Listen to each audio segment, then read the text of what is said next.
దేవుని నామమునకు మహిమ కలుగునుగాక. ఈ ఉదయకాలము మీకందరికీ వందనాలు తెలియచేస్తున్నాను.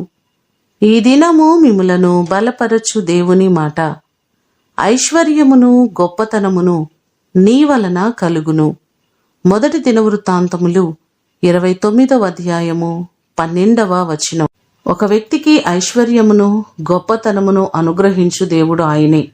అందుకనే దావీదు భక్తుడు కూడా అంటున్నారు, భూమి ఆకాశముల యందుండు సమస్తము మీ వశము, మహాత్యమును పరాక్రమమును ప్రభావమును తేజస్సును ఘనతయు నీకే చెందుచున్నవి. యెహోవా, రాజ్యము నీది, నీవు అందరి మీదను నిన్ను అధిపతిగా హెచ్చించుకొని ఉన్నావు. ఐశ్వర్యమును గొప్పతనమును నీ వలన కలుగును అని ఈ భాగంలో చెప్పడం మనం చూస్తున్నాం.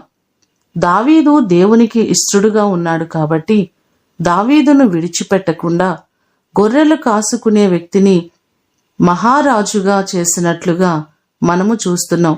ఉన్నతమైన స్థితిని, ఘనమైన స్థితిని దేవుడు దావీదుకు అనుగ్రహించారు. ఈ మాటలు వింటున్న మీ అందరి జీవితంలో దేవుడు గొప్ప కార్యములు చేసి మీరు చేస్తున్న ప్రతి పనిలో, మీరు చేస్తున్న ప్రతి ఉద్యోగములో ఆయన మిమ్మును ఘనమైన స్థితిలో నిలవబెట్టునుగాక. ప్రార్థన చేసుకుందాం. పరలోకమందున్న మా తండ్రి, మీ పాదములకు వందనాలు, స్తోత్రాలు. ఐశ్వర్యము గొప్పతనము సమస్తము మీ వలన మాకు కలుగుచున్నవి. మీరు లేకుండా మా జీవితంలో ఏదీ లేదు ప్రభువా. మా జీవితానికి ఆధారభూతుడవు, ఆధారమైన దేవుడవు మీరే ప్రభువా. నీ కృప చేత మా ప్రియులెల్లరినీ మీరు జ్ఞాపకం చేసుకోండి. వారికి సమృద్ధిని మీరు కలుగ చేయండి. వారి చేతి పనులలో దీవెన, ఆశీర్వాదము, వారు చేస్తున్న ఉద్యోగములలో ఉన్నతిని మీరు కలుగ చేయండి.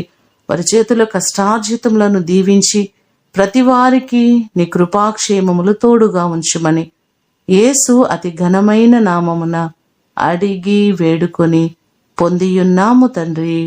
ఆమేన్. దేవుడు మిమ్ములను దీవించునుగాక.